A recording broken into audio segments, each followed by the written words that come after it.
El barranco de Arrastres. Me llamo Martín, tengo 41 años y llevo más de media vida manejando tráileres por todo el Bajío. No soy escritor, ni cazafantasmas, ni nada de eso. Soy un chofer común, de esos que se echan café instantáneo en el termo y viven contando kilómetros. Pero lo que pasó en el puente de la carretera Silao-San Felipe, cerca de la comunidad de Arrastres, me cambió la forma de ver ese tramo y la forma de ver la muerte. Seguramente algunos de ustedes vieron la nota. Tráiler cae de un puente y se va al barranco. Muere el conductor en el lugar. Sonó a otro accidente más. Madrugada, poco antes de las 7, niebla baja, un descuido, se sale y hasta ahí quedó. Pero en carretera los chismes corren más rápido que las pipas y la historia que se empezó a armar después ya no sonaba tan normal. El chofer se llamaba Rogelio, eso lo supe después. Manejaba una caja seca, blanca, de esas sin logo, solo con unas franjas rojas ya deslavadas. Los primeros que llegaron al lugar dicen que el tráiler no quedó hecho chatarra como uno imaginaría. Sí, se destrozó la cabina, pero la caja quedó rara, atorada entre piedras y matorrales, como si algo la hubiera agarrado en el aire y la hubiera plantado ahí, casi derechita. A mí, la primera vez que me lo contaron, se me hizo puro cuento de grúa. Unas semanas después del accidente, me tocó pasar por ahí de madrugada. Eran como las 4:30 de la mañana. Yo venía de León rumbo a San Felipe con una carga ligera. Esa hora es peligrosa. Ya traes el cuerpo cansado, pero todavía falta para que amanezca. Llevaba la radio apagada, porque la verdad, ese tramo siempre se me ha hecho silencioso. Demasiado. Solo se oía el motor, el zumbido de las llantas y de vez en cuando el viento pegando en la cabina. Cuando me acerqué al puente, sentí eso que uno no sabe explicar. Como si la temperatura dentro de la cabina hubiera bajado de golpe. Miré el termómetro del tablero. Marcaba lo mismo, pero yo empecé a ver salir vaho de mi boca, como si hiciera frío de montaña. Me acomodé en el asiento, estiré los hombros, pensando que era puro cansancio. Pero el cuerpo sabe cuando algo no anda bien. La piel se me enchinó sola. Seguí derecho y, al llegar al punto donde el tráiler de Rogelio se había ido al barranco, vi las luces. Primero pensé que era otro camión estacionado abajo, tal vez una grúa trabajando, pero algo no cuadraba. Eran dos faros bajos, muy blancos, fijos, a la misma altura, flotando. No se movían, no oscilaban, no apuntaban a ningún lado. Solo estaban ahí, a la orilla del vacío, como si un tráiler estuviera parado en el aire, colgado sobre el barranco. No quise frenar, pero tampoco pude evitar aflojar el acelerador. El motor se oyó más grave cuando bajó la velocidad. Sentí la caja empujar por detrás y el volante se me puso duro. En eso, el radio, que yo traía apagado, soltó un chasquido, como cuando agarras una estación mal sintonizada.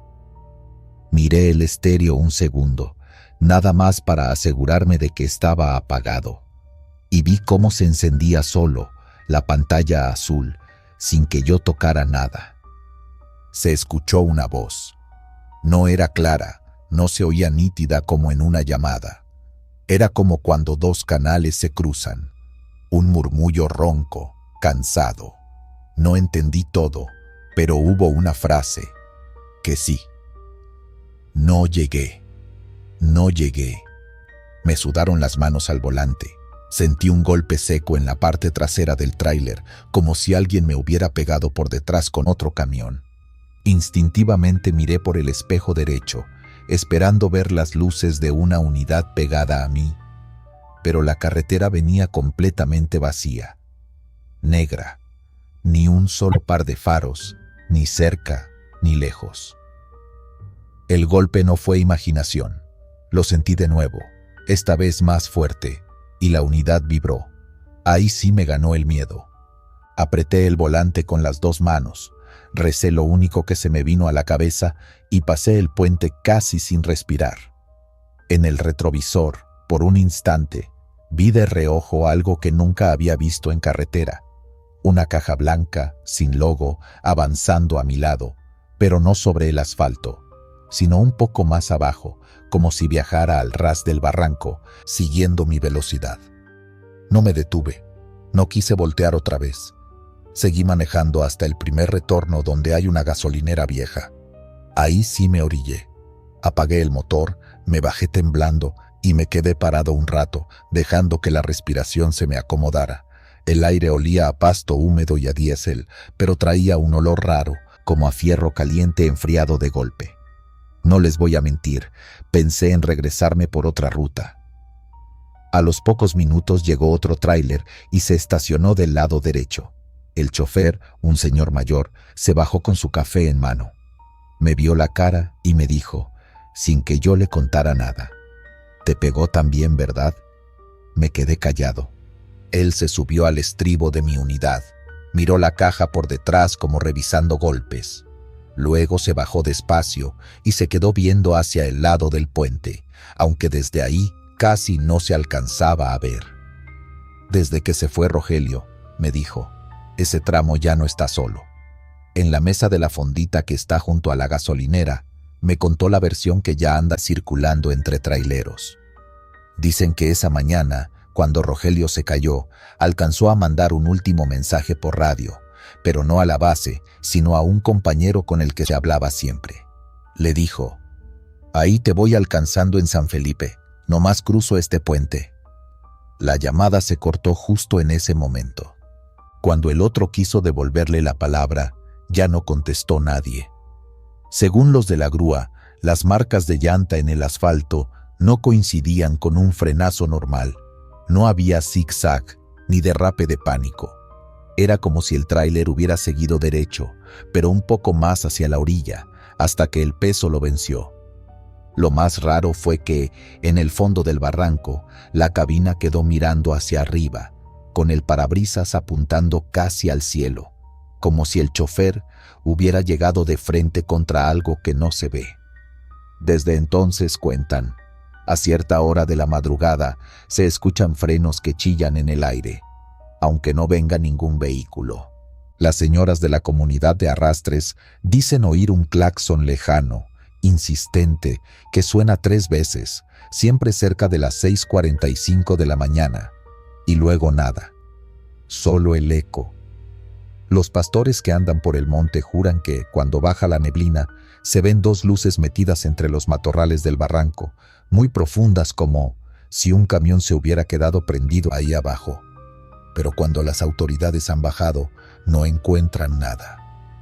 Yo no sé si lo que vi fue un fantasma, una alucinación del cansancio o algo que se queda en la carretera cuando alguien muere así, de golpe, sin tiempo de reaccionar. Lo que sí sé es que, después de esa noche, volví a pasar por ahí varias veces y nunca me atrevía a hacerlo a la misma hora. Cuando veo que se acerca la madrugada y voy rumbo a ese puente, bajo la velocidad desde antes y procuro pasarlo con más tráfico, pegado a otros camiones. Uno siente menos miedo acompañado, aunque en realidad cada quien va solo en su cabina. Para el video que están viendo, si lo están viendo en el canal, fuimos de día a grabar el lugar. El puente, en la luz de las 10 de la mañana, parece cualquier puente más. Tráfico ligero, unas cuantas casas a lo lejos, monte seco. Pero al asomarte al barranco se siente ese silencio incómodo. No es solo el ruido de la carretera encima, es otra cosa. La sombra se queda pegada ahí abajo aunque el sol pegue fuerte. No sé cómo explicarlo, pero los que íbamos ese día notamos que nuestras voces sonaban raro, como más apagadas. Mientras el camarógrafo grababa el borde del puente, una de las baterías del equipo se descargó de golpe. Venía al 80% y se fue en segundos. Pensamos que estaba defectuosa hasta que revisamos las tomas ya en la computadora. En una de las tomas, apenas unos segundos, se alcanza a ver algo que ninguno de nosotros vio ahí mismo. 2 destellos, al fondo del barranco, a una altura imposible para un auto estacionado. No parecen reflejos del sol. Son 2 puntos blancos, quietos, como faros bajos mirando hacia arriba. Cuando subimos ese fragmento al video, varios traileros comentaron lo mismo. Es la caja blanca de Rogelio. Esas luces yo también las he visto. Yo sentí el golpe atrás pasando por ahí. No todos lo cuentan, porque nadie quiere que lo tachen de loco. Pero en confianza, con un café o una coca en la mano, la historia sale. Cada quien le mete o le quita detalles, claro. Así nacen las leyendas en carretera. Un muerto, un lugar y un horario que se repite. Yo te puedo decir, sin adornos y sin querer espantarte de más, algo se quedó en ese puente.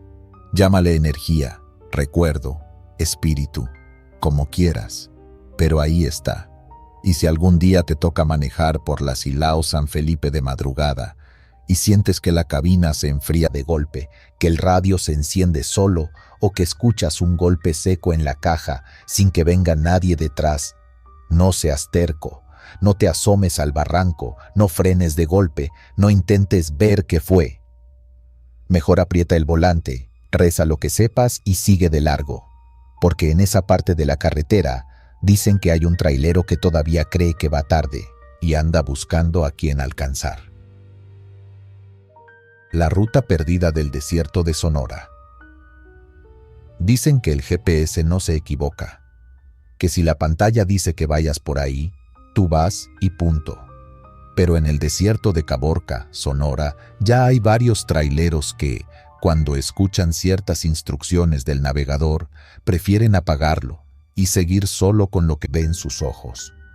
Todo empezó con la historia de un chofer de 43 años que se quedó tirado en medio de la nada, tomando agua del radiador para no morirse de sed. Y aún así no lo logró. Desde entonces, a ese trazo invisible le dicen la ruta perdida. Yo me llamo Héctor, soy operador desde hace más de 15 años y he cruzado el desierto de Sonora de noche, de día, con calor y con frío. No soy muy creyente de fantasmas, la verdad, pero cuando varias personas que nunca se han visto entre sí te cuentan casi lo mismo, algo hay. Esta historia la conocí primero por la nota en internet, pero lo que sale en las noticias es la versión limpia. En los patios, en las gasolineras y en los grupos de WhatsApp se cuenta otra cosa.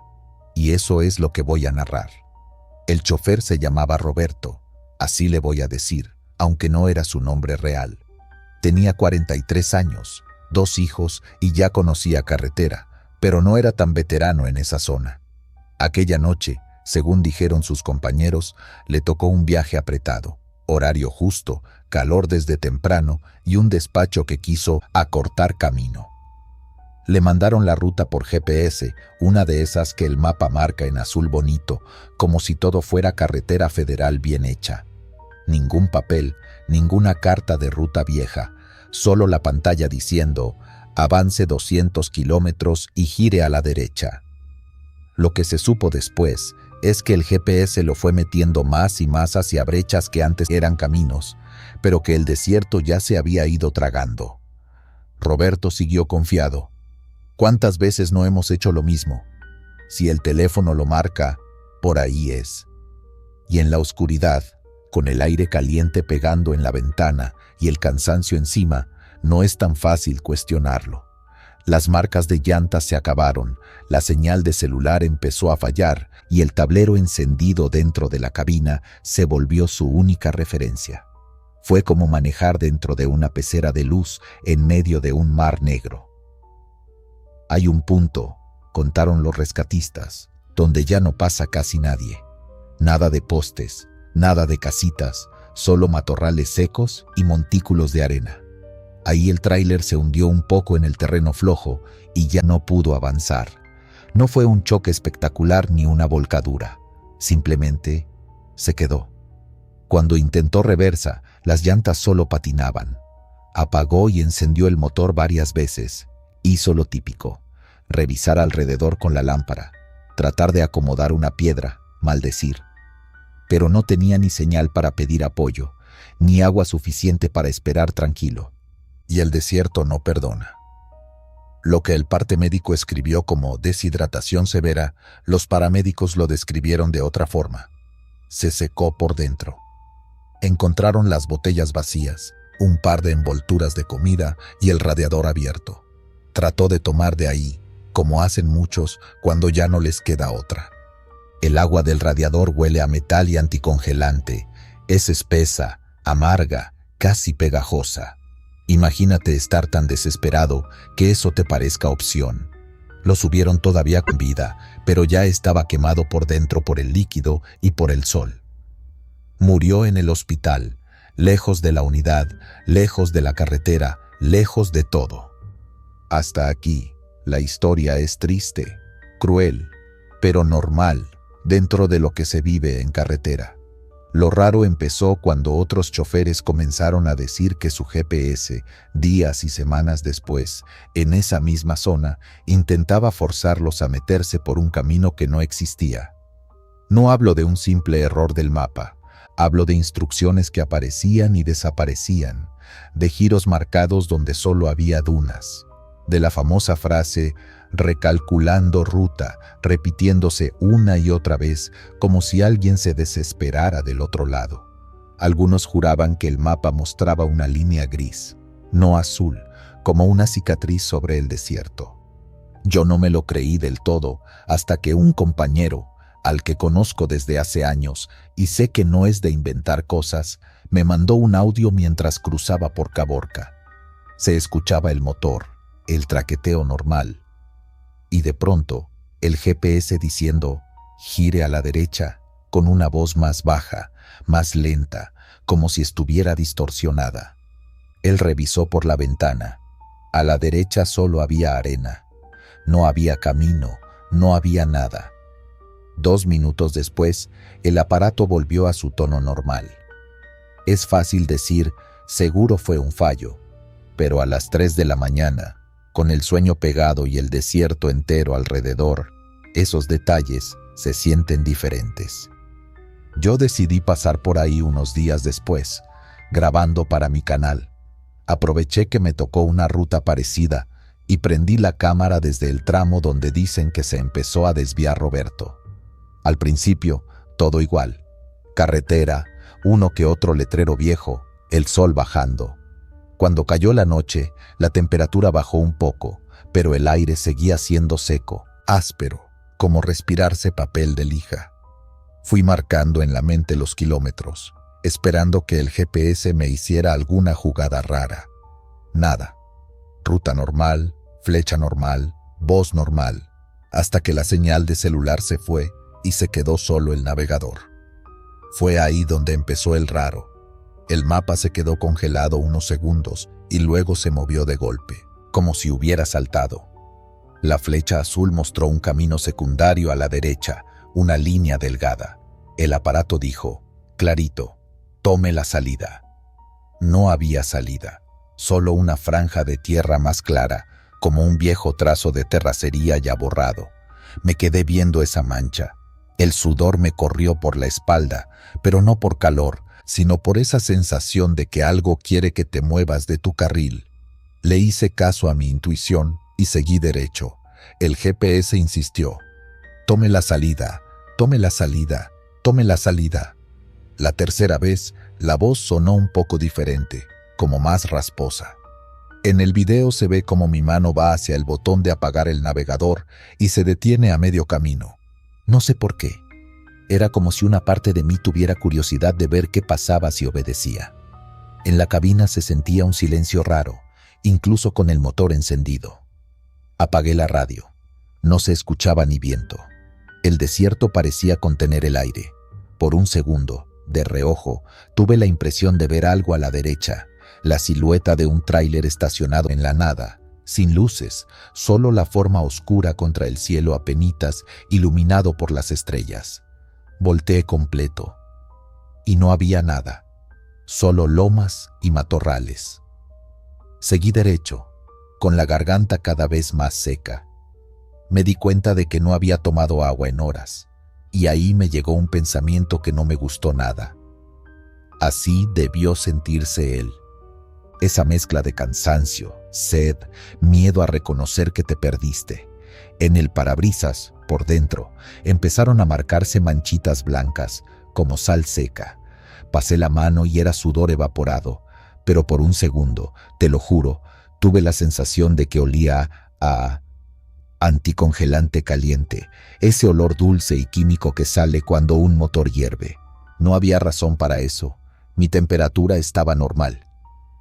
Cuando por fin tomé la decisión y apagué el GPS, sentí que alguien me hubiera quitado un peso del pecho. De inmediato, el cielo pareció recuperar sonido. Volvió un poco de viento. Las llantas sonaron distinto. Miré por el retrovisor y vi, muy lejos, un punto de luz quieto en medio de la oscuridad, como unas intermitentes encendidas donde no existía carretera. Parpadeé y desapareció. No necesité nada más. Seguí guiándome solo por la cinta asfáltica y por lo poco que recordaba del mapa original. Media hora después, empezó a regresar la señal al teléfono. Donde el GPS insistía en que había un camino, en la vista satelital solo se veía arena y sombras. Desde entonces, cuando cuento esta historia, la cierro siempre igual. El desierto es como el mar. Parece quieto, pero se traga despacio a los que se confían. Roberto no fue el primero en quedarse sin agua allá adentro, ni será el último. Lo que cada quien crea sobre si su última desesperación se quedó atrapada en el sistema, repitiéndose en forma de rutas marcadas y voces distorsionadas, ya es cosa de fe. Yo solo sé una cosa: cuando tu GPS, en medio de la nada, te diga que gires hacia donde no ves ni un solo rastro de llantas, mejor hazle caso a tu instinto. En Caborca ya es casi regla entre los traileros. Más vale perderse en el mapa que perderse para siempre en la ruta perdida del desierto de Sonora. La carroza de Palmillas. La primera vez que escuché de la carroza de Palmillas no fue en una página de noticias, fue en un parador de traileros, a las 2 de la mañana, con olor a diésel viejo y café recalentado. Un chofer de Querétaro, con los ojos rojos de no dormir, dijo casi en voz baja: «Por esa caseta no me vuelven a agarrar de noche, no desde lo de la carroza». Yo ya había leído la nota del accidente del 3 de marzo de 2025. Tráiler, exceso de velocidad, una carroza fúnebre, fuego, un chofer calcinado. Sonaba a otra tragedia más en la México-Querétaro, una de tantas. Pero como pasa casi siempre con las leyendas de carretera, los detalles raros nunca salen en la nota oficial. Eso te lo cuentan después, entre café tibio y cigarro a medio terminar. La versión seria dice que el tráiler venía demasiado rápido, que no alcanzó a frenar y se le fue encima a una carroza fúnebre cerca de la caseta de Palmillas. Tras el golpe, el tráiler se salió del camino, se incendió y el conductor quedó atrapado en la cabina. Cuando por fin llegaron los bomberos y la Guardia Nacional, el chofer ya era solo un cuerpo negro entre los fierros derretidos. Fin del reporte. Pero esa noche, escuchando al trailero en el parador, supe que para los que pasan por ahí de madrugada, la historia no termina ahí. Lo raro, me dijo, es que la carroza iba vacía. No llevaba caja, ni familia, nada, solo el chofer. Y cuando llegaron los primeros curiosos, la carroza ya no estaba. Al principio pensé que exageraba, que seguramente la retiraron rápido, que una grúa se la llevó. Pero luego empezó a contar cómo, desde ese día, varios choferes juran haber visto otra carroza en esa misma zona. No siempre igual, no siempre a la misma hora, pero con un detalle que se repite en casi todos los relatos. Las luces traseras parecen brasas, como si fueran pedazos de fuego rojo, intentando apagarse y nunca lo logran. Yo me dedico a documentar historias de carretera. No soy policía ni reportero de nota roja. Soy esa persona que se sienta frente a la cámara y dice: esto que van a escuchar sucedió de verdad. A veces no me creo ni yo mismo, pero lo cuento igual. Con Palmillas decidí ir más lejos. no solo recopilar testimonios, sino manejar yo mismo por ese tramo, de noche, a ver qué tan cierto era lo de la carroza fantasma. Elegí un martes cualquiera, también 3, como si repetir la fecha pudiera empujar algo a manifestarse. Salí de la Ciudad de México cerca de medianoche para llegar a la caseta de Palmillas en la hora en que, según los choferes, las cosas se ponen raras, entre las 2 y las 3 de la mañana. Llevaba una cámara pequeña en el tablero, otra en la parte trasera y una grabadora de audio a mi lado. No soy valiente, solo necio. Mientras avanzaba por la autopista, las luces blancas de los señalamientos iban marcando el ritmo como un metrónomo. De vez en cuando rebasaba un tráiler o un autobús foráneo. Nada fuera de lo normal. A medida que me acercaba a Palmillas, empecé a sentir esa presión en el pecho que viene antes del miedo, como cuando sabes que algo va a pasar, pero no qué. Apagué el radio. Dejé solo el ruido del motor y el golpeteo suave de las llantas contra el asfalto. El cielo estaba despejado, pero a lo lejos, justo hacia donde iba, se notaba una franja de neblina baja, pegada al piso, iluminada de vez en cuando por las luces de los camiones que la atravesaban. Así se veía el humo aquel día, me había dicho otro chofer por teléfono, no más que no era humo de fogata, olía a goma quemada y carne. Atravesé el primer banco de neblina con los ojos fijos en la carretera. La visibilidad bajó de golpe. Las señales verdes comenzaron a verse como manchas borrosas. Mis manos sudaban en el volante. No era la primera vez que manejaba con neblina, pero había algo raro. El aire dentro del carro se sentía más caliente, pesado, como si no circulara bien. Bajé un poco la ventana. Fue ahí cuando escuché el primer detalle que no encajaba. Una sirena lejana, como de ambulancia, pero ahogada, como si viniera desde abajo del pavimento.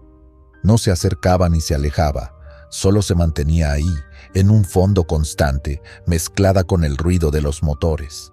Pensé que podía ser alguna estación de radio que se colaba, pero el estéreo estaba apagado. Me reí nervioso, como cuando uno mismo no se cree.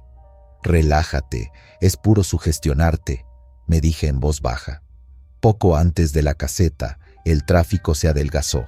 Ya no veía más que 2 o 3 juegos de luces a lo lejos. Empezaron las marcas negras de frenadas antiguas sobre el pavimento, señales silenciosas de que ahí, muchas veces, los cálculos han salido mal. Y entonces la vi. Primero fueron solo 2 puntos rojos allá adelante, a unos 300 metros, casi pegados al piso. Pensé que era un carro pequeño, quizá un sedán viejo. Pero a medida que me acercaba, las luces rojas se sentían raras. No parpadeaban como un stop normal. Eran más intensas, como si vibraran. No iluminaban hacia afuera. Iluminaban la neblina misma, tiñéndola de un rojo sucio, como sangre diluida en agua. Reduce la velocidad. Miré el reloj. 2:47 de la mañana. Empecé a notar la silueta. Una caja rectangular, alargada, más alta que un coche normal, pero más baja que un tráiler. No se veía ningún letrero, ninguna empresa, nada. Solo una carrocería negra mate que parecía chupar la poca luz de la autopista. Lo que más me incomodó fue el vidrio trasero. No reflejaba nada, ni mis luces, ni la neblina. Era solo un rectángulo opaco, un hueco de sombra. Me acerqué un poco más, lo suficiente para ver la placa, pero donde debería estar la placa trasera solo había un espacio vacío, sin tornillos, sin marco, como si nunca hubiera tenido una. No puede circular así, pensé. Debería haber patrullas, grúas, algo. Quise rebasarla. Activé la direccional, salí al carril izquierdo y mientras me emparejaba, miré de reojo hacia la ventanilla del conductor. No vi a nadie. El asiento estaba ocupado, sí, por una figura, pero no logré verla bien. Era como si la luz se rompiera al pegar en el cristal lateral, dejando solo una silueta inclinada hacia el volante, inmóvil. Un escalofrío me subió desde la espalda baja hasta la nuca. De pronto sentí un olor que no debería estar ahí, con las ventanas casi cerradas. Algo entre diésel, plástico quemado y carne asada en parrilla vieja. Lo identifiqué demasiado rápido y eso fue lo que me revolvió el estómago. Mi primer impulso fue acelerar y dejarla atrás, pero cuando decidí hacerlo, volví la vista al frente y el carril estaba vacío. La carroza ya no estaba. No había salido por ninguna desviación, no había frenado, no había luces más adelante, solo la franja de neblina y al fondo el brillo blanco de la caseta de cobro. Miré el retrovisor esperando verla detrás de mí, pero tampoco. Carretera limpia, ni rastro. Sentí como las piernas me temblaban, a pesar de estar sentado. El volante me parecía más pesado, como si tuviera que hacer fuerza extra para mantener el carril. Me acerqué a la caseta tratando de recuperar la respiración, con esa sensación absurda de que traía algo pegado a la defensa, algo que no veía. En la caseta, el cobrador me miró raro desde la ventanilla. ¿Viene solo?, preguntó, mientras yo le entregaba el dinero con la mano sudada. Sí, solo. ¿Por? Se tardó unos segundos en responder. Miró hacia el asiento del copiloto, luego a la parte trasera del carro, como si esperara encontrar a alguien. No, nada. Es que a veces pasan carros con gente muy callada, dijo, como si se hubiera arrepentido a mitad de la frase. Maneje con cuidado, la neblina está pesada. Su mirada se quedó conmigo más que sus palabras. Avancé unos metros y me orillé en una zona de acotamiento iluminada por un poste alto. Apagué el motor. El silencio me dio un golpe seco. Sentía los latidos del corazón en la garganta. Revisé la grabadora. Estaba encendida, el foquito rojo fijo. Reproduje los últimos minutos. Mi voz, preguntando tonterías a la cámara. Ruido del motor. Y, de fondo, eso que había escuchado antes. Una sirena, lejana, constante, que no se parecía a ninguna sirena real. Como si alguien imitara con la boca, muy despacio, el sonido de una ambulancia, pero sin aire suficiente. Luego, cuando se supone que me emparejo con la carroza, se escucha algo más. Un rechinido de metal caliente, seguido de un crujido similar al de la leña cuando el fuego la quiebra por dentro. Y después, apenas audible, una respiración ronca, como de alguien que intenta hablar a través de un pecho lleno de humo. Subí el volumen al máximo. Hay un segundo, solo uno, en el que, entre esa respiración, se escucha una palabra ahogada, casi un quejido. ¡Abre! No suena como una orden. Suena como un recuerdo rebotando en la cabina, atrapado ahí. Me imaginé al chofer, aquella noche del accidente, golpeando la puerta que no se abría, rodeado de fuego, gritando para que alguien, cualquiera, le abriera del lado de afuera. Nadie llegó a tiempo. La puerta no cedió. Y esa última palabra quedó ahí, grabada en el metal, pegada al volante o a la carroza contra la que se estampó. Apagué la grabadora. Sentí un nudo en la garganta, una mezcla de miedo y culpa, aunque yo no hubiera estado ahí ese día. La versión que cuentan los traileros dice que, desde aquella noche, la carroza sigue haciendo el mismo recorrido una y otra vez, como si no hubiera llegado todavía al panteón al que se dirigía. Algunos aseguran que, si intentas rebasar la cerca de Palmillas, el carril de al lado se alarga más de lo normal, como si nunca terminaras de emparejarte. Otros juran que, cuando vas detrás de ella demasiado tiempo, el aire dentro de la cabina se vuelve irrespirable y empiezas a toser sin motivo. Uno me confesó algo que no había salido en ninguna parte. Un compañero vio la carroza bien clarito, igualito que tú. La siguió un rato y dice que, en el vidrio trasero, donde no se veía nada, de repente se dibujaron varias sombras, como si hubiera cajas adentro, pero moviéndose. El problema es que ese día, ningún servicio fúnebre reportó carrozas en esa zona, y los panteones cercanos estaban cerrados. Oficialmente, el caso se quedó en lo de siempre: exceso de velocidad, falta de precaución, condiciones de la vía. Nadie llamó a declarar al chofer de la carroza porque, según el reporte, había desaparecido antes de que llegara la policía. Ni muerto, ni herido, ni testigo. Nada. Es como si hubiera seguido de largo, como si no le hubiera pasado nada. ¿Y si esa carroza nunca fue normal? ¿Y si el tráiler, al chocar contra ella, no solo se entregó al fuego, sino que quedó enganchado a un recorrido que no termina? No voy a decirte que todo esto está comprobado.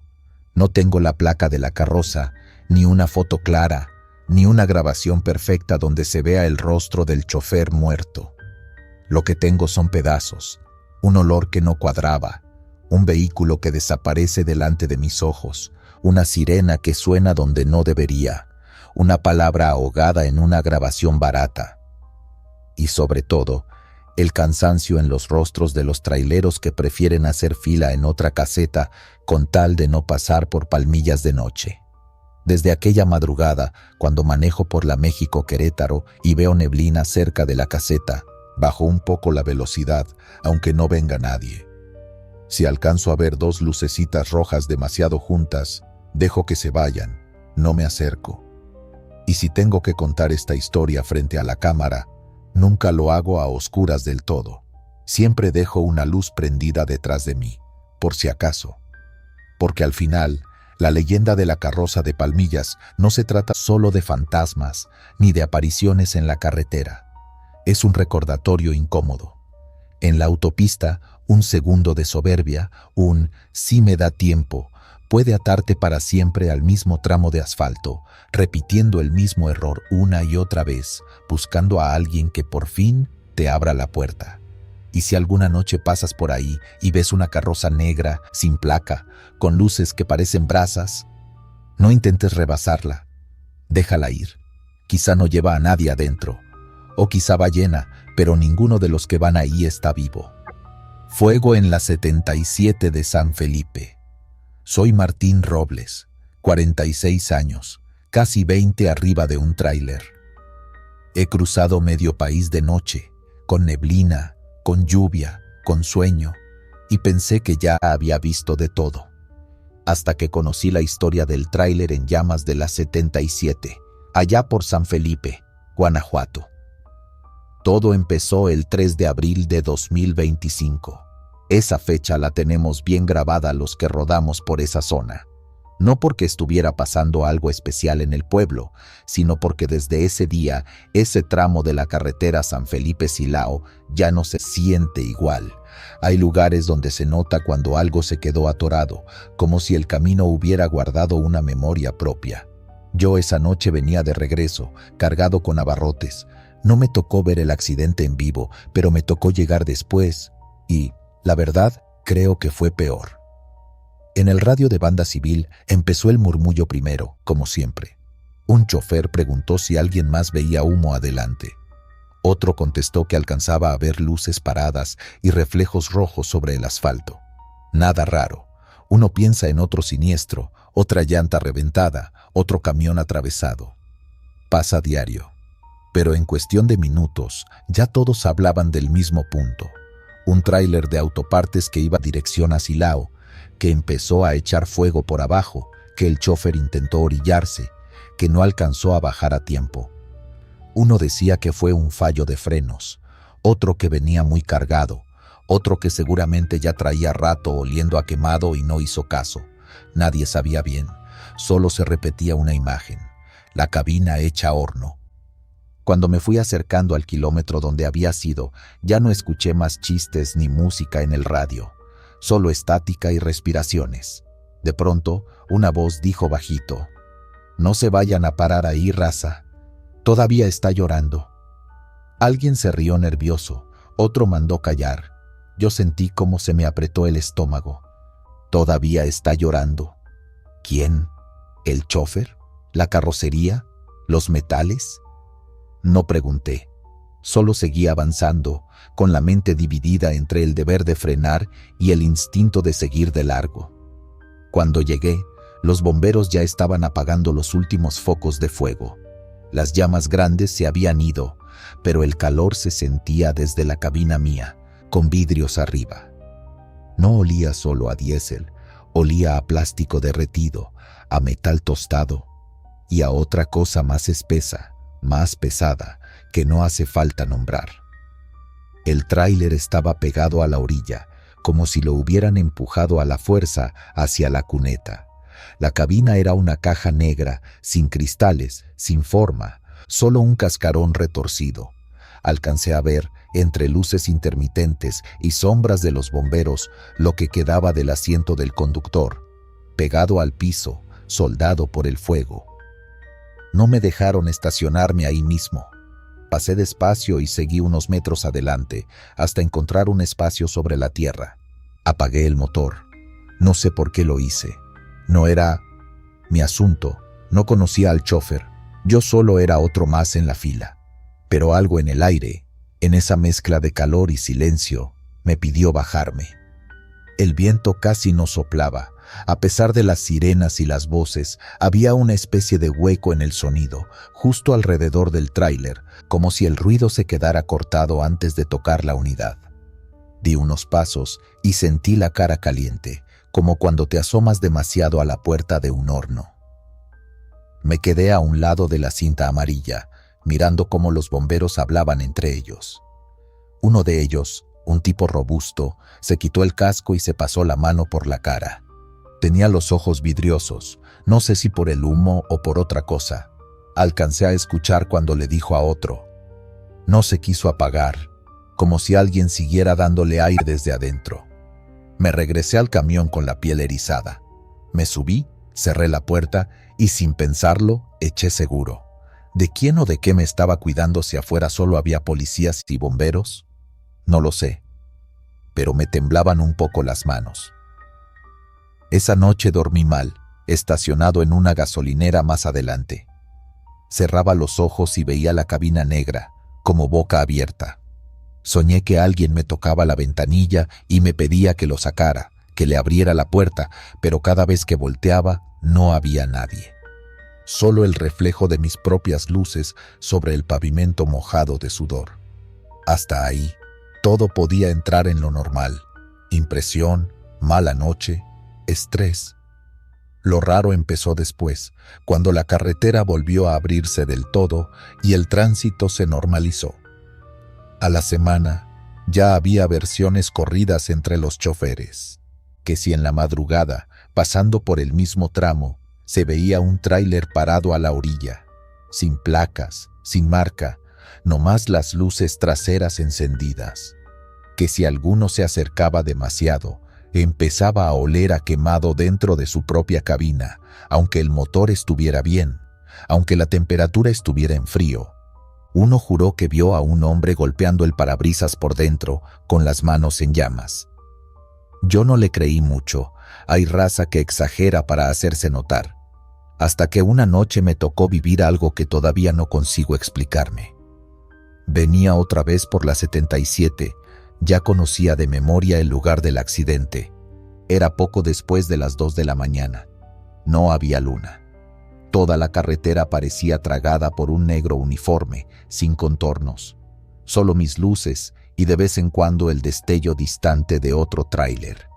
Kilómetros antes del punto, el radio empezó a hacer un ruido feo. No era la estática normal. Eran como chasquidos, como si alguien estuviera hablando, pero la voz viniera pasada por fuego, triturada. Moví el dial, subí y bajé volumen. Nada, solo aquel murmullo áspero, como metal retorciéndose. «Qué raro», murmuré. «Si esta frecuencia siempre entra limpia». Fue decir eso y, de pronto, entre los chasquidos se coló una frase, bajita, ronca, casi un quejido. «No abre, no abre, no abre».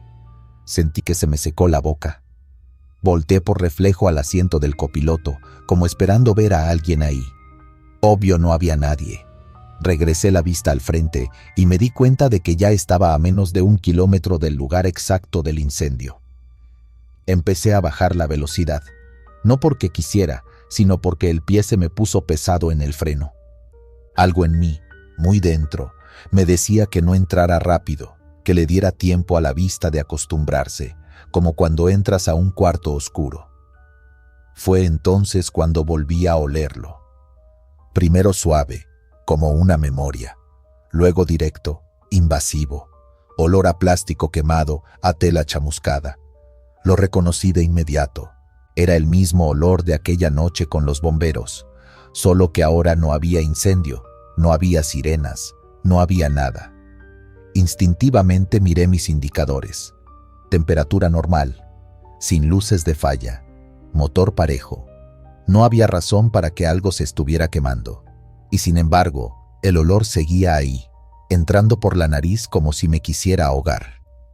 Cuando el marcador del kilómetro del accidente apareció a la derecha, vi algo que me heló más que cualquier aire acondicionado. Sobre la orilla, exactamente donde se había quedado aquel tráiler calcinado, había una silueta oscura, la forma de una caja, como de cabina, recortada contra la nada. No eran luces normales, no era un vehículo estacionado con direccionales encendidas. Era como un hueco en la noche, más negro que el propio camino. Y dentro de ese hueco, por un segundo, juraría que vi un resplandor naranja, como fuego encendido, pero sin chispas, sin humo, quieto, como si alguien lo estuviera sosteniendo desde adentro. Pestañeé. El parabrisas se llenó de reflejos de mis propias luces y cuando volví a enfocar, ya no había nada. La orilla estaba vacía, solo la cuneta, la tierra y unos restos de marcas en el asfalto que quizá ya solo existían en mi cabeza. Ya estuvo, Martín, ya vas cansado, me dije. Estás viendo cosas. Quise creer eso. Lo que me terminó de romper fue lo que pasó justo después. El radio, que se había quedado callado, escupió una última frase, clarita, como si alguien estuviera sentado a mi lado, hablándome bajo, con la garganta hecha ceniza. Diles que no se detengan, aquí. Me tembló el volante. Me agarré fuerte. No contesté. ¿Qué iba a contestar? ¿Recibido? ¿Quién habla? Number. Apreté los labios. Cambié de frecuencia sin pensarlo y pisé un poco más el acelerador. Solo quería salir de ese tramo, dejar atrás ese kilómetro como quien cierra la puerta de un cuarto que no es suyo. Desde entonces, cada vez que me toca pasar por la 77 de noche, hago lo mismo. Bajo el volumen del radio unos metros antes, por si las dudas. Cierro un poco la ventana, aunque haga calor. Y, sobre todo, no volteo hacia la orilla, aunque vea sombras raras o luz donde no debería haber. He oído más historias.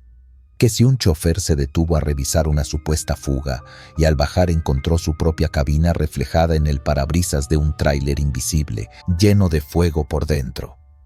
Que si otro escuchó golpes en la puerta como de alguien desesperado por salir y, cuando la abrió, casi se desmaya del olor a quemado. Que un bombero de San Felipe dejó el servicio después de soñar varias noches seguidas con el mismo hombre atrapado en una cabina ardiente, cantando corridos para no gritar. ¿Son inventos de carretera? ¿Es nuestra forma de darle cara a la mala suerte, al miedo de acabar igual, pegados al asiento, sin poder abrir la puerta? Puede ser. Yo solo sé lo que escuché, lo que olí, lo que vi o creí ver en esa noche negra. Y sé algo más. Las leyendas de los traileros no nacen de la nada. Salen de lugares donde la muerte se quedó a vivir un ratito más de lo normal. Lugares donde el fuego no solo quema metal, sino también la idea de que todo se acaba cuando se apaga la sirena. Si algún día te toca manejar por la San Felipe Silao de madrugada y notas que el aire se calienta sin razón, que huele raro dentro de tu cabina, como a plástico tostado, hazme caso, no te orilles justo ahí. Avanza unos metros más, aunque escuches ruidos, aunque pienses que se está descomponiendo algo. Porque, si es cierto lo que dicen, en ese tramo de la 77 hay alguien que todavía está intentando frenar, todavía está intentando abrir la puerta, Todavía está pidiendo que no lo dejen solo en medio de las llamas. Y peor que morir quemado en tu propio tráiler, es quedarte ahí, noche tras noche, viendo cómo los demás pasan de largo. La pipa de leche del circuito exterior. Soy Luis, operador de grúa desde hace casi 15 años en el Estado de México. Me ha tocado ver de todo: carros hechos acordeón, pleitos en plena autopista, borrachos que ni saben cómo siguen vivos. Pero lo que pasó con la pipa de leche aquel 24 de abril de 2025 no se quedó solo en un accidente más. Desde esa noche, ese tramo del circuito exterior mexiquense ya no se siente normal. Y lo que van a ver en el video es solo una parte de lo que de verdad pasa ahí. Ese día empezó como cualquier otro: turno de noche, radio medio muerto, el café frío en el vaso del Oxxo y el típico tráfico pesado de tráileres que usan el circuito para no meterse al desmadre de la ciudad. Para quien no lo conozca, ese tramo parece hecho justo para eso: vueltas largas, rectas eternas, luces de gasolineras perdidas en medio de nada y anuncios que se repiten hasta que dan sueño. En la central nos entró la llamada cerca de las 10 de la noche. Pipa volcada, posible atrapado, casi frente a una gasolinera. La voz del radio sonaba tensa, pero no diferente a las otras veces. Otro que se la llevó rápido, pensé. Agarré la unidad, le avisé al chavo que iba conmigo y salimos. Desde lejos vimos las luces, primero las patrullas, luego las torretas de protección civil, y más allá, el resplandor raro de los faros rebotando en algo blanco, como si el piso se hubiera convertido en una alberca de leche. El olor nos pegó antes de llegar: leche fresca, fuerte, mezclada con ese tufo metálico de gasolina y sangre caliente, una mezcla que se te queda trabada en la garganta. La pipa estaba atravesada fuera de la vía, de lado, como si alguien la hubiera agarrado y la hubiera tirado con coraje. La cabina no era cabina ya. Era un montón de fierros aplastados contra el suelo. Ahí adentro, prensado, estaba el chofer. Nos dijeron después que era de Aguascalientes, que había querido evitar llevarse la gasolinera de frente cuando perdió el control. Bajó la velocidad, giró, trató de salvar a los demás y se mató él. Lo más raro de todo es que la pipa no estalló, no hubo fuego, solo el mar blanco de leche desparramada, chorreando por la cuneta, cayendo en los hoyos de la tierra, empapando todo. Los bomberos se movían como sombras dentro de ese reflejo lechoso, las botas chapoteando. Los paramédicos intentaban sacar a la copiloto, una mujer que iba del lado derecho. Ella sí respiraba, apenas, llena de golpes, con la cara ensangrentada. Cuando la sacaron y la subieron a la camilla, murmuraba cosas que nadie entendía. Yo estaba sosteniendo una lámpara, apuntando hacia la cabina, cuando la escuché hablar por primera vez. No fue un grito de dolor, no fue un «me duele» o «ayúdenme». Lo que dijo fue: «Te dije que no te metieras por aquí, te dije que aquí no». Lo repitió varias veces. Los paramédicos ni caso le hicieron. Estaban ocupados poniéndole el collarín, conectándole oxígeno, todo el protocolo. Pero esas palabras se me quedaron clavadas. Aquí no. En eso llegó un policía federal y nos contó lo básico. Venía rápido, iba cargado con leche. Parece que el tráiler empezó a tambalearse en una curva y él tuvo que escoger. O se iba de lleno contra la gasolinera o se aventaba hacia la orilla. Se fue a la orilla. No alcanzó a frenar bien. La pipa se volteó. La cabina se aplastó contra el talud y hasta ahí llegó. Todo quedó grabado. Ya saben, siempre hay alguien con el celular en la mano. En el video que circuló después, y que seguro es parte del que estás viendo ahora, se ven los últimos momentos. La pipa echando chispas, el sonido del metal raspando el asfalto, la leche saliendo como cascada y la gente corriendo, gritando que se alejaran, que no fueran a explotar las bombas de gasolina. En las tomas de la mañana siguiente, el circuito se ve como si lo hubieran bautizado. Manchas blancas secas por todos lados, huellas de llantas marcadas en leche ya cortada. Hasta ahí, uno pensaría, tragedia fuerte, sí, pero otra más. Sin embargo, desde esa noche empezaron los comentarios entre los traileros, los de mantenimiento, los que hacen guardia en la gasolinera. Y poco a poco, lo que fue un accidente se convirtió en la leyenda de la pipa de leche. La primera vez que me tocó algo raro fue unas semanas después. Volvimos a pasar por el mismo tramo, esta vez de madrugada, como a las 3. No había casi nadie en la carretera, solo uno que otro tráiler y las luces lejanas de la caseta. Yo iba distraído, medio adormilado, cuando de repente sentí el olor otra vez. Leche. Pero no leche fresca, leche agria. No tiene lógica oler algo así en plena autopista, con las ventanas cerradas y el aire recirculando. Me volteé con mi compañero y le dije, ¿no hueles raro? Él frunció la nariz, se quedó un segundo serio y luego dijo, es el tramo, güey. Dicen que aquí huele así cuando pasa algo. Tú dale, no voltees. Justo cuando dijo no voltees, yo ya estaba volteando, obvio. Miré hacia el acotamiento, hacia donde se había quedado la pipa, y por un segundo, juro haber visto algo que no cuadra con la realidad. Las marcas secas en el pavimento parecían recién mojadas, como si alguien hubiera tirado leche ese mismo momento. El asfalto brillaba bajo las luces de mi grúa. No había lluvia, no había fugas, no había nada, pero el piso se veía húmedo y blanco. Parpadeé y al siguiente segundo ya solo era asfalto oscuro, ni rastro de nada. No dije nada, pero el corazón me empezó a latir más rápido. El olor seguía pegado en la nariz, como cuando abres un refrigerador y hay algo echado a perder ahí adentro desde hace días. Con el tiempo empecé a escuchar más historias. Un operador me contó que una madrugada, al tomar esa curva, vio por el retrovisor una pipa blanca pegada a su defensa, sin luces, sin placas, como flotando. Pensó que lo venían cerrando, se orilló para dejarlo pasar.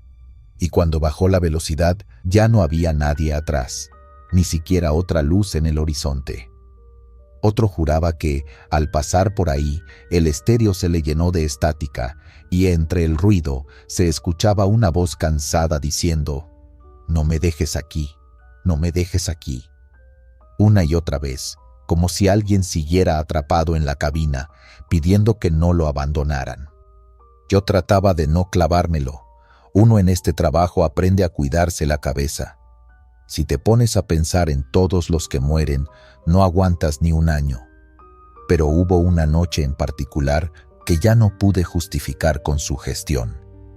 Nos llamaron por un percance menor, una camioneta que se había quedado sin gasolina justo después de esa gasolinera, casi en la misma zona donde fue lo de la pipa. Llegamos, pusimos conos, encendimos las torretas. La autopista estaba casi vacía.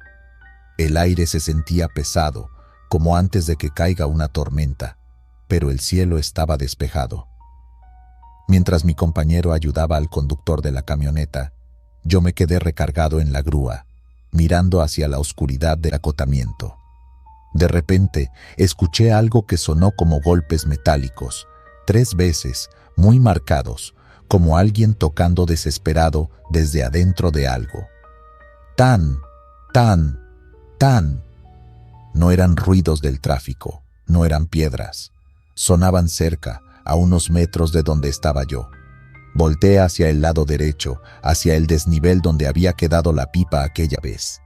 No vi nada, solo monte, sombra y un pedazo de barda. El tercer golpe vino acompañado de algo más, un quejido ahogado, como cuando alguien intenta gritar pero tiene la boca llena de agua. Se me erizó la piel. Sentí ese escalofrío que empieza en la nuca y se te baja por la espalda. Apagué la radio un segundo para escuchar mejor, pero en cuanto lo hice, todo quedó en silencio. Ni grillos, ni motores lejanos, nada. Entonces, muy bajito, justo detrás de mí, escuché una voz de mujer que murmuró: ¿Lo ves también? Me giré de golpe. No había nadie. Mi compañero seguía adelantito, con el de la camioneta, revisando la manguera de gasolina. Ninguno estaba lo bastante cerca como para haberme hablado al oído. «¿Qué pasó?», me gritó él, al ver mi cara. «Nada, pensé que me hablaste», le contesté. «No, viejo, yo estoy acá. Apúrate, que ya quiero irme de esta chingadera de tramo». Su reacción me molestó y me tranquilizó al mismo tiempo. Pensé: estoy cansado. Ya me estoy sugestionando con los chismes. Me subí a la grúa, jugué con los botones del tablero. Cuando prendí de nuevo la radio, se escuchó un zumbido fuerte, como interferencia, y entre el ruido se coló otra frase, clarita, como si alguien hablara desde lejos. «Te dije que aquí no». La misma frase que murmuró la mujer aquella noche del accidente, cuando la sacaron de la cabina. La misma entonación, la misma voz cansada. No conté nada. No iba a ponerme a explicar que una frase que escuché meses antes, en medio de un caos de sirenas y gritos, ahora salía por mi radio como si fuera una estación de ultratumba. ¿Quién me iba a creer? Lo que sí sé es que no soy el único. Un guardia de la gasolinera dice que, de vez en cuando, a eso de las 4 de la mañana, ve por las cámaras de seguridad una silueta blanca parada en el acotamiento, mirando hacia la carretera. No tiene forma clara, no hay rostro ni ropa definida. Parece más bien un manchón borroso, una persona hecha de neblina. Cuando se acerca a revisar, no hay nadie. Pero al día siguiente, al revisar la cinta, la figura sigue ahí. A veces más cerca, a veces más lejos. Siempre parada en el mismo tramo donde la pipa casi se llevó las bombas. Otros traileros aseguran que, al pasar por ahí con carga de líquidos, leche, gasolina, agua, lo que sea, sienten como la caja se les va de lado tantito, aunque la carretera esté seca, como un jalón, un empujoncito, una invitación a repetir la historia. Muchos ya aprendieron, bajan la velocidad antes de la curva, hacen la señal de la cruz y no dejan que el camión mande. Y luego está el video, el que corre por grupos de WhatsApp entre choferes, el que ha terminado en TikTok, en Facebook, el que algunos dicen que está arreglado y otros juran que es real. En las imágenes se ve de noche, grabado desde la cabina de otro tráiler. El conductor va narrando cómo está por llegar al tramo de la pipa de leche. Va hablando normal, riéndose, hasta que de pronto el parabrisas se llena de gotas blancas. El tipo piensa que es lluvia. En el video se escucha que dice: ¿ya está lloviendo o qué? Pero las gotas no resbalan como agua. Se quedan pegadas al vidrio, espesas. La cámara se acerca y la textura es lechosa. No hay nubes, no se ve tormenta, solo ese salpicadero espeso, como si alguien hubiera aventado jarras de leche contra el tráiler en plena oscuridad. Después, las gotas empiezan a formar líneas, y por unos segundos se distingue claramente la forma de una mano marcada en el parabrisas. Una mano que parece presionar desde afuera, dejando los dedos marcados en blanco. En ese momento, el conductor empieza a respirar rápido. Se escucha cómo pisa el freno, cómo baja de golpe la velocidad. El video se mueve, la imagen tiembla, y cuando por fin se detiene y enciende las luces altas, el parabrisas está limpio, completamente seco, ni una marca. Ese fragmento es el que muchos toman como prueba. Yo no sé si lo que se ve ahí sea 100% real, si esté editado o no. Lo que sí sé es que cuando la gente ve ese video y luego pasa por ese tramo, lo siente distinto. Van con más cuidado, con más respeto. Y en la carretera, el respeto a veces es lo único que te mantiene vivo.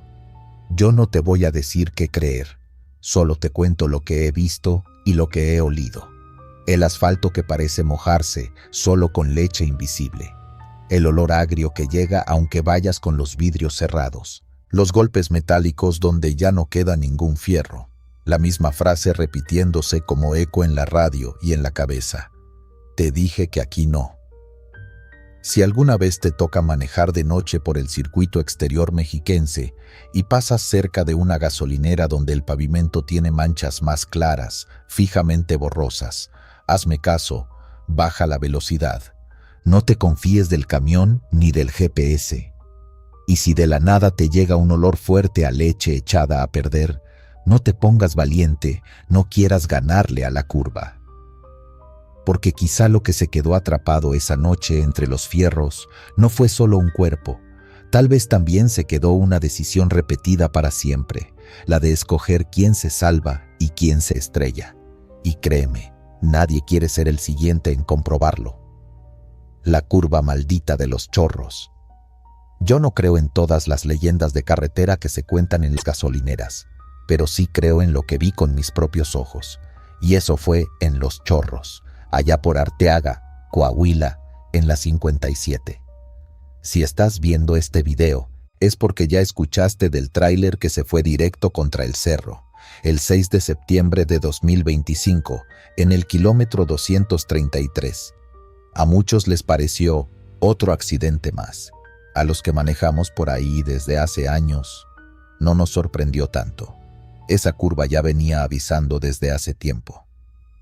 Esa tarde el clima estaba raro, no había tormenta, pero el cielo se veía pesado, como si apenas hubiera llovido y el cerro se hubiera quedado guardando la humedad.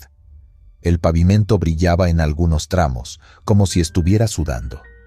Los que venían bajando decían que se sentía el aire frío pegando de frente, pero el termómetro del tablero marcaba más de 25 grados. Algo no cuadraba. El chofer que murió ese día venía solo. Algunos compañeros dicen que lo vieron un par de horas antes en una gasolinería, tranquilo, echándose un café, sin cara de enfermo ni nada. La versión oficial dice que le dio un infarto, que por eso nunca frenó. Pero cuando revisas bien los testimonios, hay detalles que no encajan.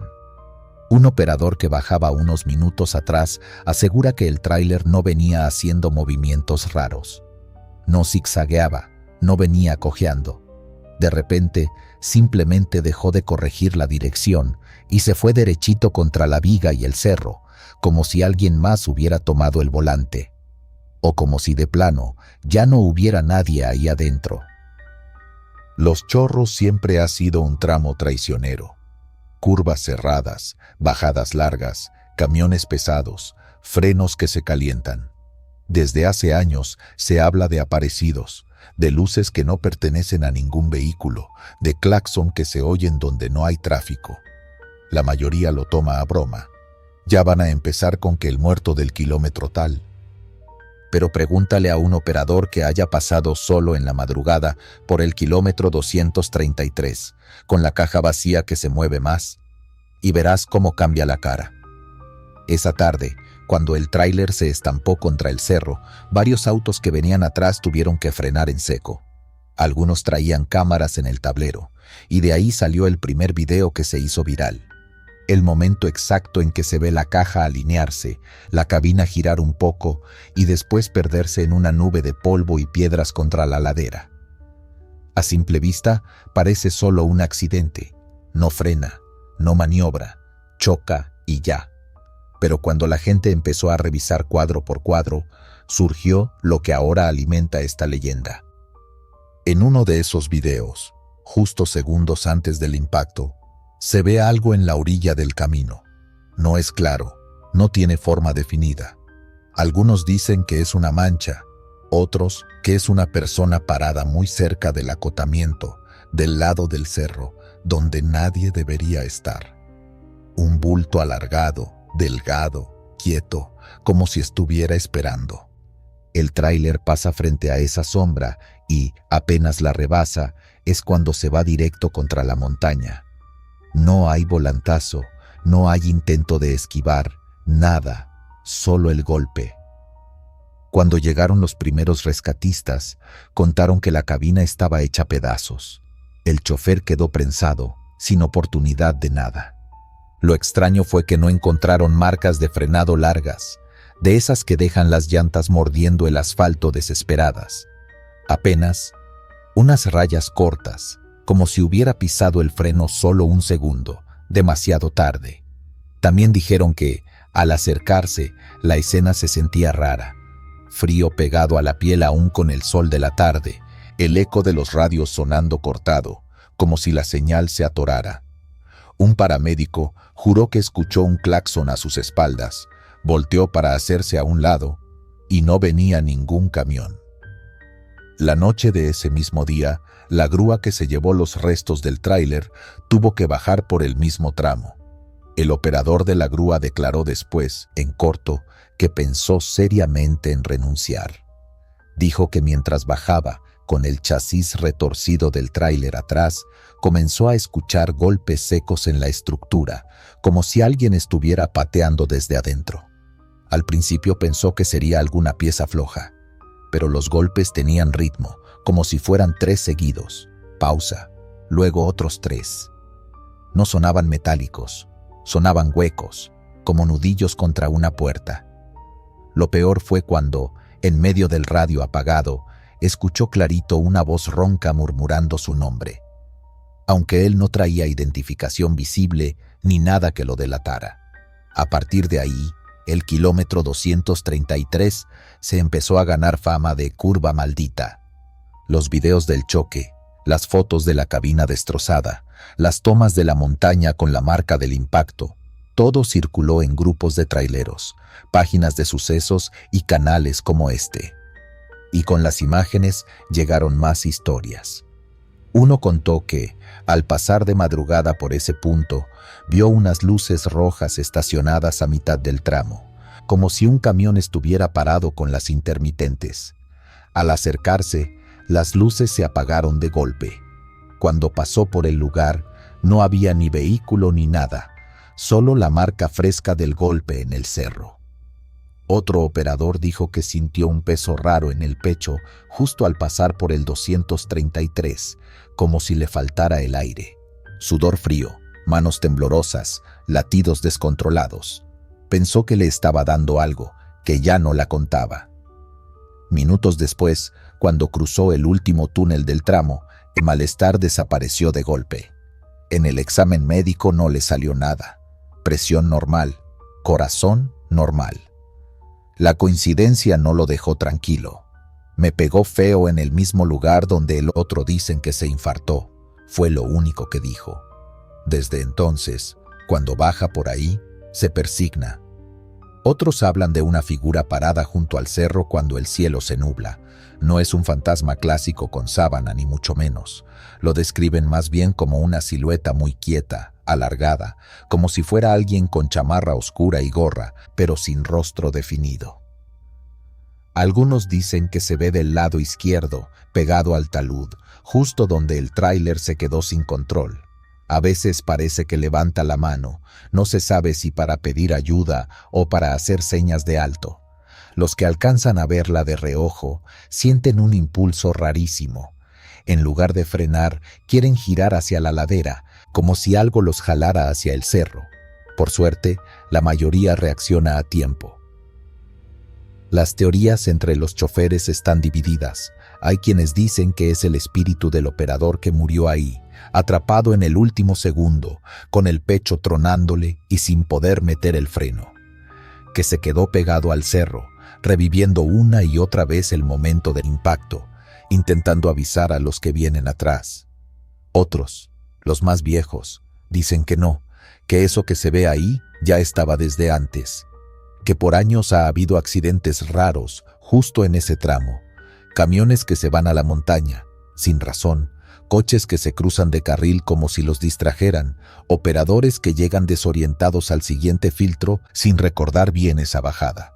Para ellos, el trailero del 6 de septiembre solo fue uno más de los que se cobró el cerro. Si pones atención a los comentarios en los videos del choque, vas a encontrar cosas que se repiten. Yo pasé por ahí y se siente una presión rara. Siempre que bajo por los chorros apago la música, no sé por qué. Mi papá murió en ese tramo, nunca encontraron una causa clara. Hay incluso quien afirma que, al poner el video a baja velocidad, justo antes del impacto, se oye algo en el audio, una especie de susurro. No es el sonido del motor ni del viento. Algunos escuchan una palabra, para. Otros dicen que no es español, que suena como un quejido prolongado. Puede ser pura sugestión, o no. Lo que sí es un hecho es que, desde aquel septiembre, muchos han cambiado su forma de manejar ese tramo. Van más despacio, bajan con una marcha menos, apagan la música, revisan frenos 2 veces antes de entrar a la bajada. No es solo por la autoridad, ni por los señalamientos, es por la sensación de estar cruzando una zona donde algo no está bien, aunque no lo veas. Más de uno ha confesado que, al pasar frente a la marca en la roca, siente la necesidad de mirar hacia la izquierda, hacia el cerro. Y cuando lo hacen, juran ver, apenas con el rabillo del ojo, una sombra quieta. Si se atreven a girar la cabeza para verla de frente, ya no hay nada. Yo mismo he pasado por ahí después del accidente. No voy a decir que vi a alguien parado en la curva, porque no fue así. Pero sí sentí algo que no me gusta admitir. Una especie de silencio extraño dentro de la cabina. Ni el motor sonaba igual. El volante se me hizo más pesado, y durante unos segundos tuve la sensación de que otra persona respiraba conmigo, muy cerca, en el asiento del copiloto vacío. No escuché palabras claras, pero sí un murmullo, como cuando alguien trata de decirte algo al oído y no alcanza. No te voy a mentir, aceleré un poco más rápido de lo normal para salir de ahí, y cuando vi por el espejo el tramo alejándose, tuve la sensación de que dejaba atrás a alguien que se quedó mirando cómo me iba. Cada quien decide en qué creer. Hay quienes seguirán diciendo que todo se explica con cansancio, frenos calientes, infartos y descuidos. Y claro, todo eso existe. Pero en la carretera, sobre todo de noche, entre cerros y barrancos, también hay cosas que no salen en los reportes oficiales. Si alguna vez te toca bajar por los chorros, y ves en las noticias o en un video este mismo choque del 6 de septiembre, acuérdate de esta historia. No bajes confiado, no te distraigas revisando el celular, no te confíes en que tú sí sabes manejar. Porque tal vez el cerro no quiere tu vida, o tal vez sí. Y si en el kilómetro 233 sientes un apretón en el pecho, o ves una sombra quieta junto a la roca que parece levantarte la mano, mejor hazle caso al instinto. Frena, baja la velocidad, respira. Más vale llegar tarde que quedarse para siempre mirando la curva desde el cerro. La pipa de la Concordia. Si vives en Ciudad de México, seguramente escuchaste algo de esto, pero no como te lo voy a contar hoy. La noche del 10 de septiembre de 2025, bajo el puente de la Concordia, en Iztapalapa, todo olía raro. No solo a tráfico, a drenaje, a comida callejera. Había un tufo a gas pegado al aire, como cuando dejas la estufa abierta y te arde tantito la nariz. A esa hora todavía pasaban coches, camiones, pipas. Una de esas era la de Fernando Soto Munguía. Fernando era chofer de pipa de gas LP. Gente común, padre, esposo, trabajador de madrugada. Ese día le tocó ruta por Iztapalapa, entrar y salir entre cerros, casas amontonadas, puentes enredados. No era la primera vez que pasaba por la Concordia. Los choferes le dicen la garganta porque todo se aprieta, el puente encima, los carriles reducidos, los muros altos. Si algo sale mal ahí, no tienes mucho para dónde moverte. Alrededor de las 10 de la noche, varios vecinos empezaron a comentar que el olor a gas se sentía más fuerte que de costumbre. Uno que otro se asomó a la ventana, otro cerró la llave de su tanque por si acaso. Nadie imaginaba que el problema no estaba en sus casas, sino ahí abajo, justo donde el concreto hace eco y las luces naranjas del alumbrado parecen parpadear siempre igual. La pipa de Fernando iba pasando por debajo del puente cuando, según los peritos, se combinó todo lo que no debía. Presión en las líneas, una fuga, Quizá una chispa de alguna instalación vieja, del escape de un carro, quién sabe. Lo único seguro es que, en cuestión de segundos, el cielo se volvió blanco y luego naranja. La explosión no sonó como en las películas. Los vecinos dicen que primero fue un golpe seco, como si algo hubiera reventado el aire mismo, y luego un rugido largo, una boca de fuego que se abrió hacia los lados. Las ventanas temblaron, las alarmas de los carros se volvieron locas y el calor subió por las calles como una ola invisible. Fernando quedó atrapado en medio del infierno. La cabina de la pipa se levantó unos centímetros, las llantas se reventaron y el tanque se convirtió en una antorcha. Él, todavía con el cinturón puesto, recibió la llamarada de frente. Cuando los primeros en llegar lo vieron, dicen que seguía consciente, gritando, con la piel pegada a la camisa y luego desprendiéndose como cera derretida. Los paramédicos hicieron lo que pudieron. Quemaduras en el 90% del cuerpo, dijeron después. 90%. Suena a número frío, pero imagina tu cuerpo entero convertido en una sola herida. Lo subieron a la ambulancia todavía respirando, todavía moviendo la cabeza, todavía con voz para preguntar si había explotado todo, si había más heridos, si alguien más se había quemado. Nadie le quiso contestar la parte que faltaba. Él ya no iba a salir entero de esa noche. Lo llevaron al hospital, lo entubaron, lo sedaron. Días después, la noche del 16 de septiembre, mientras casi toda la ciudad miraba fuegos artificiales y escuchaba gritos de ¡Viva México! En las plazas, Fernando murió. Allá afuera, fiesta. En su cuarto de hospital, solo el pitido plano de una máquina. Hasta ahí, la historia podría ser solo una tragedia más de la ciudad. Otra nota roja que se pierde entre tantas. Pero lo que empezó a pasar después, bajo el puente de la Concordia, no entró en ningún reporte oficial. Te voy a contar cómo empezó la leyenda, al menos como me la contaron a mí. 3 semanas después del accidente, un chofer de tráiler que conozco, el Chino Herrera, subió un audio al grupo de WhatsApp de la ruta. Venía agitado, con la voz quebrada, y se escuchaba el motor al fondo, acelerado de más. No se detengan bajo la Concordia en la noche. ¿Quedó claro? Dijo. No se paran ahí, aunque vean fuego, aunque huelan gas. No se paren.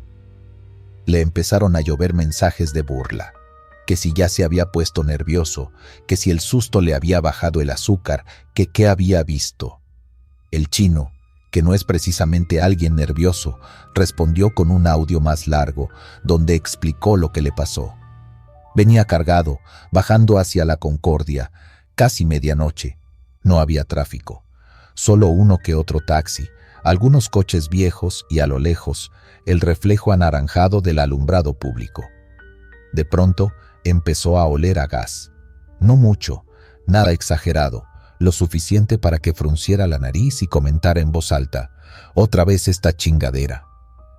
En eso, el motor del tráiler falló. Una tos, 2 jalones y... muerto. Se le apagó justo en medio del tramo bajo el puente, en ese pedazo donde el concreto se cierra encima de ti y las paredes parecen más cerca de lo normal. El Chino intentó encender de nuevo. Llave. Nada. Llave otra vez. Nada. El silencio le pegó. No el de la ciudad. Ese nunca existe. El del tráiler apagado. Cuando tú vives de manejar, quedarse sin motor se siente como que te arrancan una parte del cuerpo. Entonces, según él, el aire cambió. Dejó de oler solo a gas. Empezó a oler a... carne quemada, cabrón, pero no como en carnitas, no, ese olorcito que no se te va de la nariz cuando ves una volcadura fea.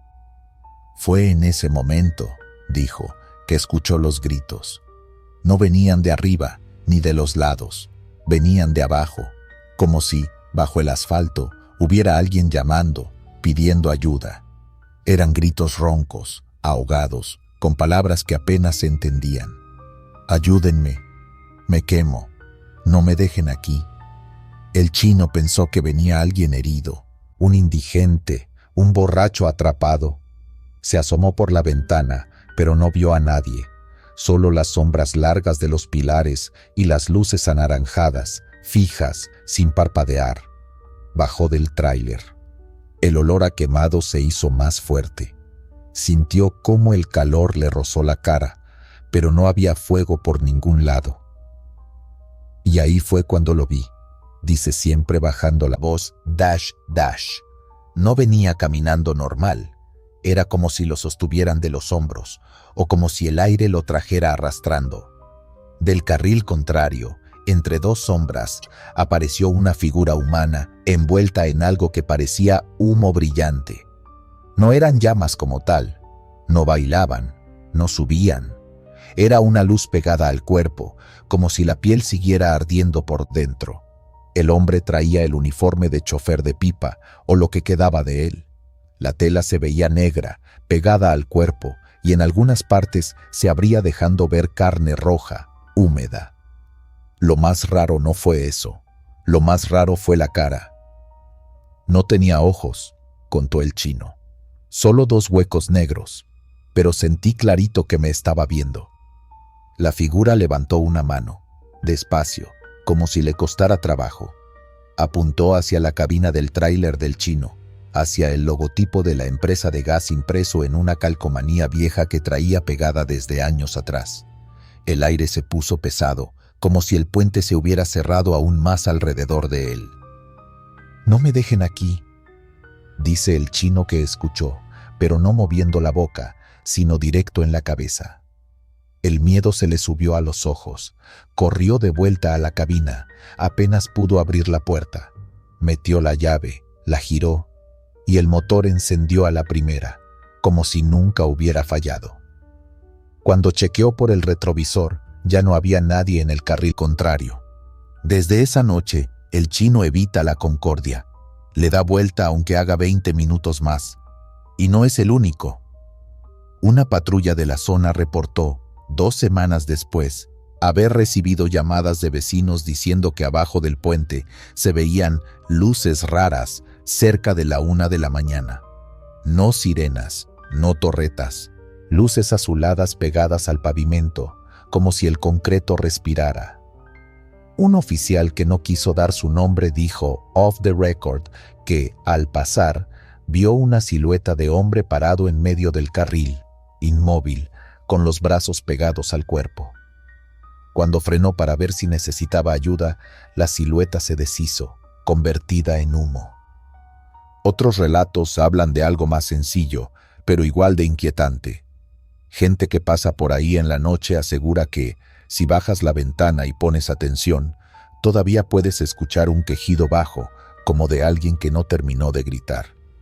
Algunos Uber juran que justo al cruzar, su aplicación se congela. El mapa se queda en blanco unos segundos, y luego el trayecto aparece marcado con una línea roja brillante justo donde ocurrió la explosión.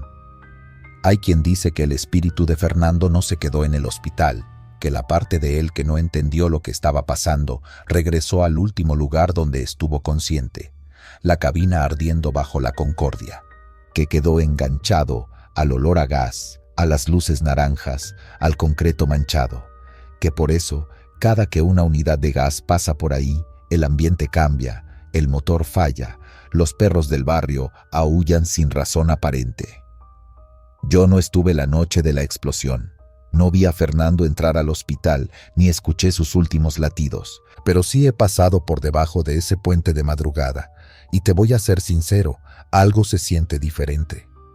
La última vez que fui a grabar para este canal, quise aprovechar y sacar unas tomas nocturnas de la Concordia, ya sabes, para ambientar.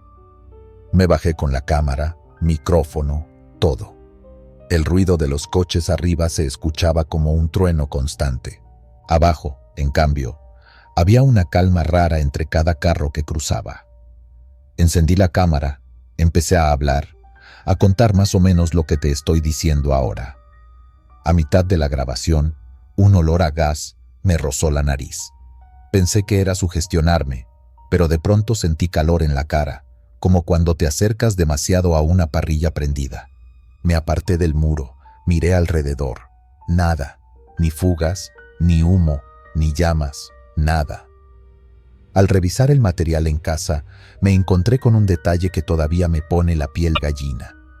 Justo cuando empecé a hablar del momento en que Fernando quedó atrapado en la cabina, la imagen se granulea. No mucho, lo suficiente para que la figura al fondo, detrás de mí, parezca más una sombra que una persona. Una sombra quieta, del tamaño de un hombre, parada en el carril donde ocurrió la explosión. Cuando yo me muevo, la sombra no se mueve. Cuando los coches pasan, las luces la atraviesan como si no estuviera. No voy a decir que sea él. Sería muy fácil. Sería muy de película barata asegurar algo que no puedo probar. Pero sí te digo una cosa. Desde ese día, cada que paso por la Concordia bajo ese puente en la noche, bajo tantito la música, cierro la ventana y checo que no huela a nada raro. Porque esa es la parte más pesada de esta leyenda. No se trata solo de un fantasma de carretera que aparece de vez en cuando para asustar. Habla de un hombre que se quemó vivo haciendo su trabajo, de una explosión que partió una zona entera en dos y de una ciudad que, como siempre, siguió adelante como si nada. Si alguna vez te toca cruzar por ahí de madrugada y el motor te falla justo debajo del puente, no te quedes mucho tiempo preguntando por qué. No bajes a curiosear si hueles gas. No esperes a ver si de la nada se te acerca una figura envuelta en humo. Arranca en cuanto puedas, y si sientes que alguien te observa por el retrovisor, no mires demasiado. Hay historias que nacen de la imaginación, y hay otras, como la de la pipa de la Concordia, que empiezan con un reporte de noticias y terminan susurrándote al oído cada vez que pasas por el lugar. Tú decide en cuál prefieres creer, pero, por si acaso, mejor no te detengas ahí abajo.